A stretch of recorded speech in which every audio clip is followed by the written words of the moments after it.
নিষিদ্ধ ঘোষিত ছাত্র সংগঠন ছাত্রলীগের সভাপতি সাদ্দাম হোসেনের নামে ফেসবুকে পরিচালিত একটি ভুয়া পেজের মাধ্যমে বৈষম্যবিরোধী ছাত্র আন্দোলনের সমন্বয়ক এবং সহ সমন্বয়কদের হুমকি দেওয়া হয়েছে, এমনই একটি সংবাদ ছড়িয়ে পড়েছে এবং সেটিরই fact checking platform Rumor Scanner Bangladesh check করেছে যে এটি আসলে সত্য কিনা।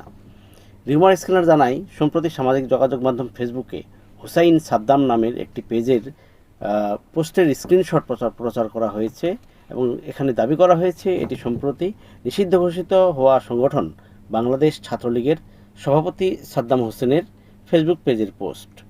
কথিত ওই পোস্টে বলা হয়েছে 158 সমন্বয়ক এবং সহ সমন্বয়কের তালিকা অনুযায়ী পরিবারের সদস্য এবং ঠিকানা সংগ্রহ শুরু হয়েছে, একটাকেও পালাতে দেওয়া হবে না। রিউমার স্ক্যানারের অনুসন্ধানে জানা গেছে, বৈষম্যবিরোধী ছাত্র আন্দোলনের সমন্বয়কদের হুমকি দিয়ে পোস্ট দেওয়া হুসাইন সাদ্দাম নামের আলোচিত পেজটি বাংলাদেশ ছাত্রলীগের সভাপতি সাদ্দাম হোসেনের আসল ফেসবুক পেজ নয়, বরং এটি সাদ্দাম হোসেনের নামে ফেসবুকে পরিচালিত একটি ভুয়া পেজ।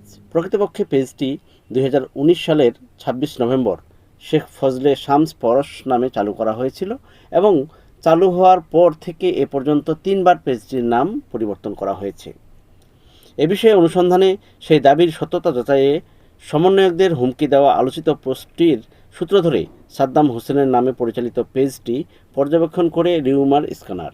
পেজটির বায়োতে আমার আগের পেজ নষ্ট হয়ে গেছে, এই পেজটি সবাই ফলো করবেন, বাংলাদেশ ছাত্রলীগ শীর্ষক লেখা দেখা যায়। এই বাক্যটির বানানে কিছু অসঙ্গতি পরিলক্ষিত হয়, যা একটি ছাত্র সংগঠনের সভাপতির অফিসিয়াল পেজের সঙ্গে মানানসই নয়। এছাড়াও পেজটির ট্রান্সপারেন্সি সেকশন পর্যবেক্ষণ করে দেখা যায় পেজটি 2019 সালের 26 নভেম্বর চালু করা হয়েছিল।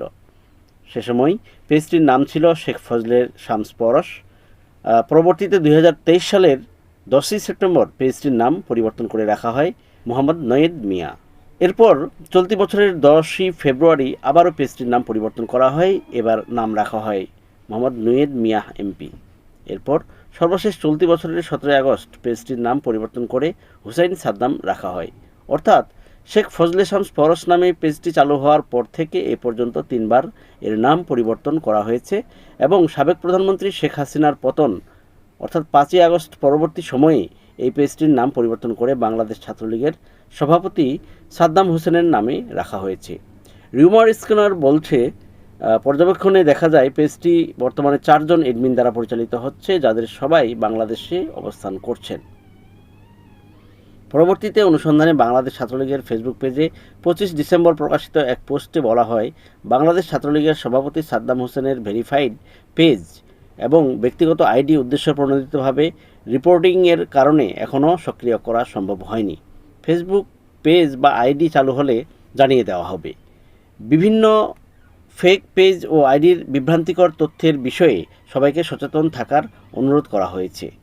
ফেক আইডি বা পেজের পোস্টের আলোকে ভুল তথ্য না ছড়ানোর জন্য ইলেকট্রনিক ও প্রিন্ট মিডিয়ার সাংবাদিকদের অনুরোধ করা হচ্ছে। সেই পোস্ট সাদ্দাম হোসেনের বর্তমানে ব্যবহৃত ভেরিফাইড সাবেক টুইটার অ্যাকাউন্টের লিঙ্কও শেয়ার করা হয়েছে। সেই পোস্ট থেকে এটা নিশ্চিত যে আলোচিত ফেসবুক পেজটি সাদ্দাম হোসেনের নয়, বরং এটি তার নামে পরিচালিত একটি ভুয়া পেজ। পাশাপাশি সংগঠনটির ফেসবুক পেজে গত 17 নভেম্বর প্রকাশিত পোস্টে সাদ্দামের পূর্বের ফেসবুক পেজ এবং অ্যাকাউন্ট বন্ধ হয়ে যাওয়ার বিষয়ে জানানো হয়। সেই পেজ ও অ্যাকাউন্ট বন্ধ হয়ে যাওয়ার পর তিনি কিছুদিন আগে একটি ব্যক্তিগত অ্যাকাউন্ট চালু করেছিলেন, তবে সেটি বর্তমানে নিষ্ক্রিয় রয়েছে। বর্তমানে ফেসবুকে সাদ্দাম হোসেনের কোনো পেজ কিংবা অ্যাকাউন্ট নেই। রিউমার স্ক্যানার জানায়, বৈষম্যবিরোধী ছাত্র আন্দোলনের সমন্বয়কদের হুমকি দিয়ে দেওয়া হুসাইন সাদ্দাম নামের একটি ভুয়া ফেসবুক পেজ পোস্টকে ছাত্রলীগের সভাপতি সাদ্দাম হোসেনের পেজের পোস্ট দাবিতে ইন্টারনেটে প্রচার করা হচ্ছে, যা বিভ্রান্তিকর। দর্শক, আজ এ পর্যন্তই। আল্লাহ হাফেজ।